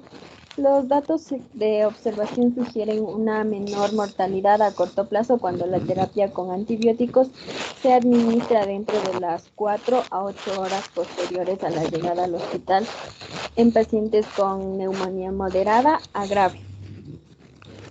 Ya, en la tabla que tenemos el grupo de pacientes a la izquierda y a la derecha cuál va a ser la terapia inicial recomendada. Entonces, en pacientes ambulatorios previamente sanos, sin uso de antibióticos en los últimos 3 meses, como ya les había mencionado, se va a recomendar macrólidos, por ejemplo, acitromicina o doxiciclina. En pacientes ambulatorios con comorbilidades o que hayan usado antibióticos en los últimos 3 meses, el tratamiento de primera línea va a ser la fluoroquinolona. En este tenemos, por ejemplo, la levofloxacina y también la moxifloxacina. Y como segunda línea tenemos antibióticos betalactámicos, por ejemplo, la amoxicilina en dosis alta. También puede ser amoxicilina con ácido clavulánico.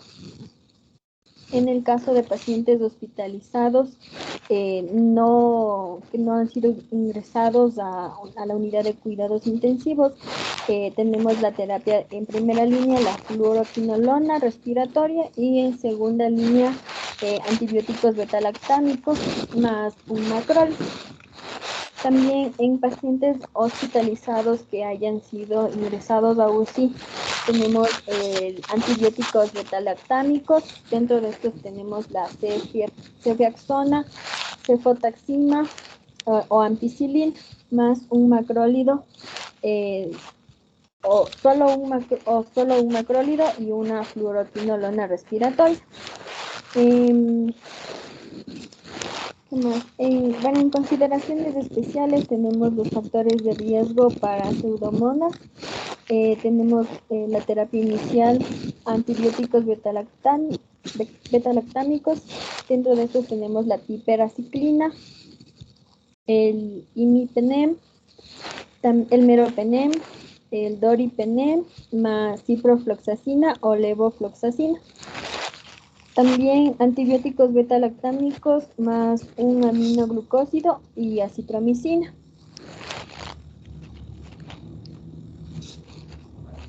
Ya, pásale a la siguiente. Ya. Una pregunta. Si de pronto tienen una neumonía, qué sé yo, que no es complicada, ¿no es cierto? Es una neumonía de baja severidad. ¿Cuántos días de tratamiento hay que dar? ¿Cuántos días de tratamiento debe tener? Neumonía baja severidad. ¿Cuántos días de tratamiento debe cumplir? Son 5. 5. ¿Y si es moderada severa?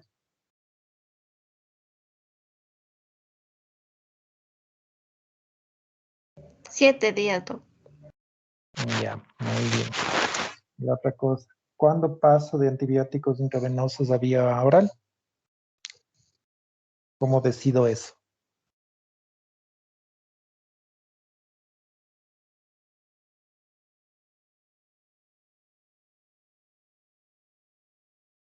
¿Mm? Jóvenes,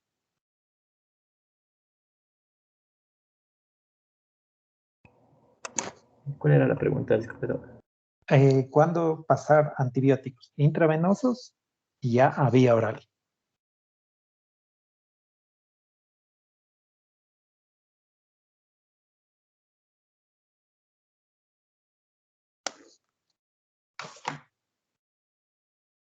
Perdón, sí se logró escuchar. Sí, doctor. Ah, ya. A ver, entonces, dele. Cuando ya se note una mejoría del paciente, ¿Doc? ¿Cómo? Cuando ya se note una mejoría, una estabilidad clínica del paciente. Claro. Ya, pero ¿qué criterios tomo en cuenta de eso? ¿Cómo digo yo que ya está estable? Podríamos combinar lo que si es que estaba con fiebre, la frecuencia respiratoria, algún otro signo de deterioro hemodinámico, tal vez si es que ya no está con taquicardia. Ya, ¿qué más dicen ustedes que leyeron? También podría ser cuando el paciente sea capaz de ingerir agentes orales. La También primerita es eso, es cierto. Sin que tolere la vía oral. De ley. También tendríamos que ver en cuanto a la frecuencia respiratoria, que sean menos de 25 respiraciones por minuto. Ya. También la temperatura tendría que ser menos de 100.9 grados Fahrenheit o 38.3 grados centígrados. Como bien dijeron, que un paciente esté clínicamente estable implica eso, ¿no? De que no esté con taquicardia, que la saturación de oxígeno haya pasado de 90, de que las respiraciones, la frecuencia respiratoria haya bajado, que no esté con fiebre, ¿no? Y obviamente lo más importante, que si vamos a pasar oral debe poder tomar la medicación. La otra cosa, ustedes digamos que tienen un paciente al que que está con una saturación de, me invento, 86. Y hay que subirle esa saturación, tiene que pasar de 90. ¿Cómo manejo el oxígeno? ¿Cómo dejo la indicación del oxígeno en la historia, en las indicaciones? A ver.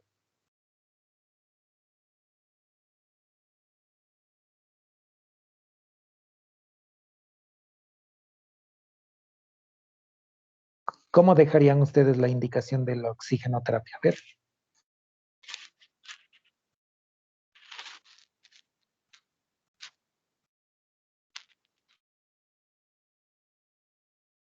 ¿Cómo pondría? Sería indicarle, o sea, se le administra oxígeno suplementario de bajo flujo a través de una cánula nasal. Ya, eso es importante. ¿Utilizan cánula o utilizan la mascarilla, la de Venturi? En todo caso, ¿cuál provee más oxígeno, la cánula o la mascarilla?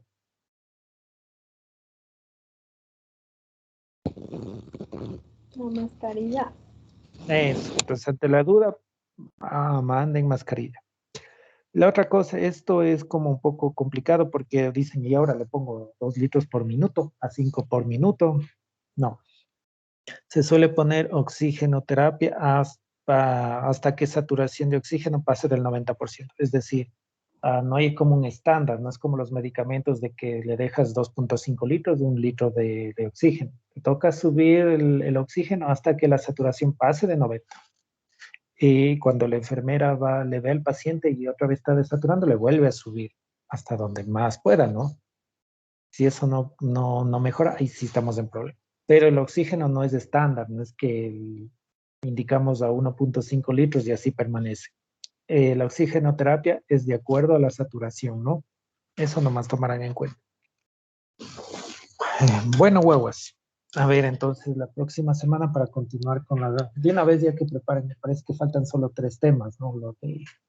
A ver, es asma, diarrea y me parece que enfermedad ácido péptico. Úlcera péptica, Doc. Ya. Entonces tengan nomás Eso le iba preparado. a comentar, Doc. Sí. Faltan 3 temas y sobran 4 grupos. O sea, un grupo está sin tema. No se preocupen. Todavía faltan cosas. Hasta mientras que ya, sigan Doc. preparados. Sí, no se preocupen por eso. Ya, igual faltan los casos clínicos, por eso es. A ver, guaguas, entonces, Ya. para que sigan preparando lo de... para la próxima semana, tengan nomás preparado lo que es la parte de los módulos, ¿ya? Ya, doctor, listo. Y recuerden, tienen que leer el prospecto del haloperidol, del propranolol, y verán que tienen que hacer el monitoreo ambulatorio de la presión arterial aplicada a ustedes y registrado, ¿no? Nada de tomarse nada todavía.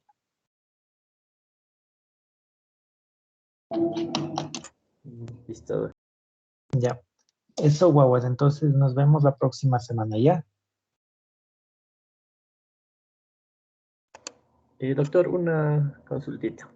El examen del módulo 3 lo podemos dar el lunes. Tienen que Lunes a ponerse de las acuerdo 9. y me mandan. Solo me mandan la fecha ustedes ahí, un mensaje, ¿ya? Ya. Entonces ya le mando el mensaje, doctor. Sí, porfa. Entonces tengan nomás listo ya las presentaciones del material que está. Ya son solo 3 temas. Sí.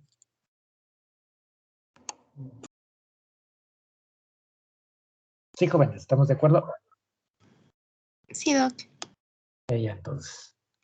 Bueno, guaguas, nos vemos la próxima semana, ¿ya? Empezamos con el de asma. Gracias, Doc. Hasta luego, doctor. Gracias. Gracias, Ya. Doc. Gracias.